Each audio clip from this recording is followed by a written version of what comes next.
See, the sound of food is really loud. Okay, it's the fun and making that noise.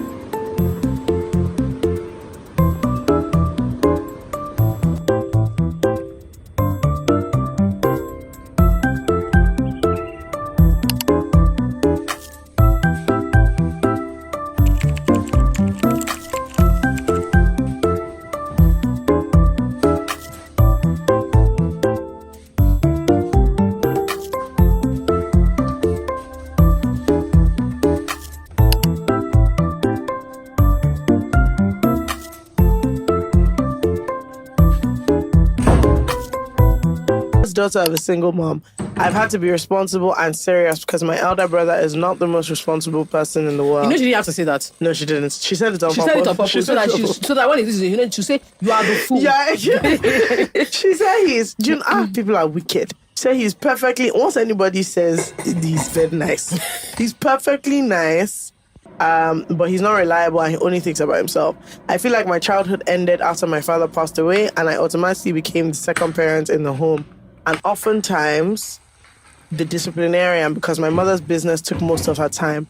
I don't have a problem with this. I don't resent it at all. Okay, maybe I do a little bit, but this is my family and I love them more than anything in the world. The thing is, because of this, unintentionally, I now come across as too serious and scary. People, including adults, do not fuck around with me. I am respected, but some of my men have told me that I come across as domineering. In fact, last week, one of them told me that I talk to him like he's my junior brother. He said I act like a man when it comes to love and emotions. Another one told me that I behave like someone that does not have a strong male influence in their life. Now, wow. I wanted to die laughing because I don't see the problem with having little tolerance for men's BS, even though I don't have a problem with some of these reviews. It doesn't mean I mean to come across as scary. I'm quite nice, honestly. My sisters, my mom, and my close friends adore me. What do you suggest I do? P.S. I'm 5'8", I'm very pretty and incredibly sexy, and I may act like a man, but I don't look like one, I beg. I love that caveat. Yeah. I mean, listen. Funny enough, I think all three of us have that in common. Yeah. Like we're quite domineering. We're quite domineering. You dominate me back. What's it? You can't see. Do you know something? You can't be a man that wants to move to me and then be expecting me to look. You can't be afraid of me. You if know you what you came here move for. With Vim. Please, let's hear one. If you are talking to me and your voice is low, that's your problem. That's it. It has nothing to do with me. Okay, I'm domineering you too. Domineer me back. You try it. You can be double domineering. Okay, let's hear what.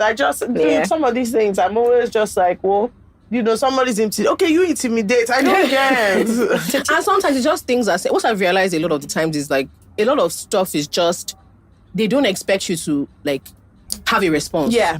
Or have a different opinion. Yes. So let me tell you something about women that just have opinions. The opinion doesn't have to be right. We just have it. You just have it. And I'm happy sharing to, it. I'm happy to very say happy to it. share it. Yeah. Whether you are happy to hear it or not. Okay, you think we should do something and I have a different opinion. The next course of action is not to be annoyed I have an opinion. Yeah. It's not for us to discuss. It's even an advantage. Do you want somebody who cannot add, who cannot advise you, nothing, can't even contribute, just whatever you say, yes.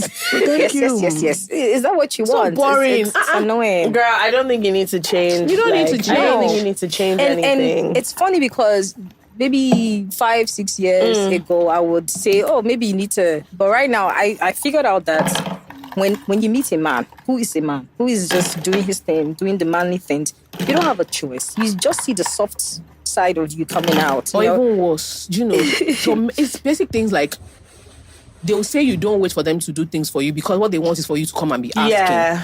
If you see, so there's just little things. If somebody is used to sorting things out, for instance, it doesn't occur to you very often to ask. Yes. And when you're in a romantic relationship, you don't want to feel like a burden to anybody because you already learned that from home, that at home, there's nobody to really sort things out for me. I have to do it by myself.